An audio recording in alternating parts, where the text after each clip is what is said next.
اعوذ باللہ من الشیطان اللعین الرجیم بسم اللہ الرحمن الرحیم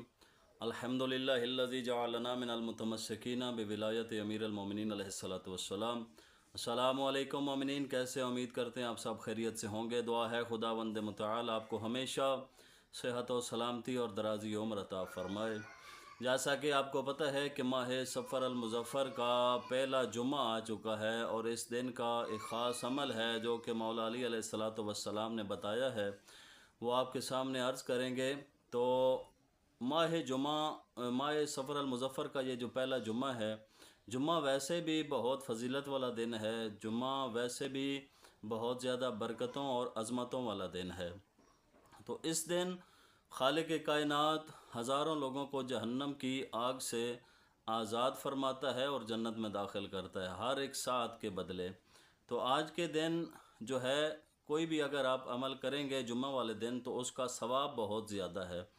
تو اس کے علاوہ یہ یاد رکھیے گا کہ جیسے جمعہ والے دن تمام اعمال کا ثواب باقی دنوں کی نسبت زیادہ ہے، اسی طرح اگر آپ جمعہ والے دن کوئی گناہ آپ سے سرزد ہوتا ہے تو اس کا گناہ کا جو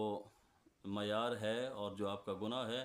اس کا بھی بہت بڑا پھر وہ آپ کے گناہ کبیرہ میں شامل ہوتا ہے، چونکہ جمعہ والا دن ہے۔ تو جمعہ والے دن اپنے واجبات پہ عمل کریں اور حرام کاموں سے خود کو بچا کے رکھیں۔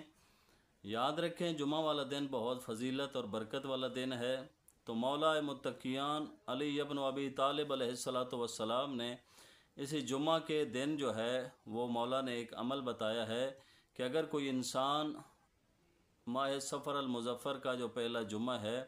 اس کے حوالے سے آپ کو ایک بہت بڑا عمل بتانے جا رہا ہوں کہ کوئی بندہ اگر اس جمعہ کو سورہ نساء کی، قرآن مجید کی ایک سورہ ہے جس کا نام ہے سورہ نساء،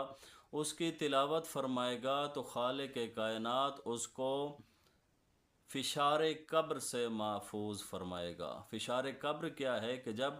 مردے کو آپ دفن کر کے آتے ہیں تو اس کی پہلی رات جو فشار قبر ہے وہ یہ ہے کہ دونوں دیواریں قبر کی آپس میں مل جاتی ہیں۔ تو اس فشار قبر سے بچنے کے لیے اگر آپ جمعہ والے دن سورہ نساء کی تلاوت فرمائیں گے تو مولا متقیان فرماتے ہیں کہ اللہ تعالیٰ آپ کو فشار قبر سے محفوظ فرمائے گا۔ اس کے علاوہ شب جمعہ کوشش کریں اپنے والدین کی قبروں پہ جائیں، جن کے زندہ ہیں ان کی صحت کے لیے دعا کریں، اور جن کے اس دنیا سے چلے گئے ہیں ان کی قبروں پہ جائیں۔ ویسے بھی فرمان ذیشان ہے اور حکم ہے کہ مومنین کی قبروں کی زیارت کریں، یہ بہت زیادہ اجر و ثواب کا حامل ہے۔ تو جمعہ والے دن کوشش کریں سورہ نساء کی تلاوت کریں، شب جمعہ کو اپنے مرحومین کے لیے مغفرت کی دعا کریں، ان کو قرآن مجید تلاوت فرما کے ہدیہ کریں، دعائیں پڑھ کے ان کو ہدیہ کریں، اور اس کا بدلہ آپ کو کیا ملے گا اس دنیا میں کہ خالق کائنات آپ کی روزی میں اضافہ فرما دے گا، آپ کے رزق میں اضافہ فرمائے گا، آپ کو بیماریوں سے اور پریشانیوں، غم و تکلیفوں سے خالق کائنات آپ کو نجات دلائے گا۔ تو دعا ہے خداوند متعال ہمیں فرامین معصومین علیہم الصلاۃ والسلام پڑھنے کی، سمجھنے کی اور ان پہ عمل کرنے کی توفیق عطا فرمائے۔ والسلام، اللہم صلی علی محمد و آل محمد وعجل فرج آل محمد۔